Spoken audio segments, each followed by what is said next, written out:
কুল্লামা রুজিকু মিনহা মিন সামারাতির রিজকা ক্বালু হাযা আল্লাযী রুজিকনা মিন ক্বাবলু ওয়া উতু বিহি মুতাশাবিহা।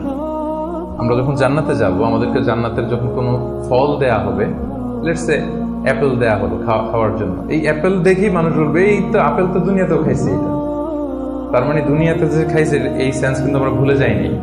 অনেকে জিজ্ঞেস করে যে আখিরাতের এই সেন্সেশনটা কেমন হবে, আখিরাতে কি দুনিয়ার সবকিছু আমার মনে থাকবে, দুনিয়ার যা যা করছে সবই কি আমার সেন্সে থাকবে, ব্রেনে থাকবে, নাকি অন্যরকম জগৎ? এই আয়াত প্রমাণ করে দুনিয়াতে আপনি কি করেছেন সবকিছু আপনার মনে থাকবে।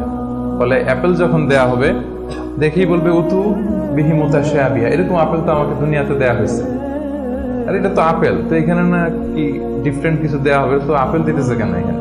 আপেল অনেকে আপেল লাইকও করে না দুনিয়াতেই, সেইখানে যদি আপেল দিয়ে আপেল দেয় বা কমলা দেয় হয়তো মানুষ এরকম প্রশ্ন করবে, এবং কোরআন তো সেটা টেস্টিফাই করছে যে হ্যাঁ, মানুষ বলবে যে এটা তো আমরা দুনিয়াতেই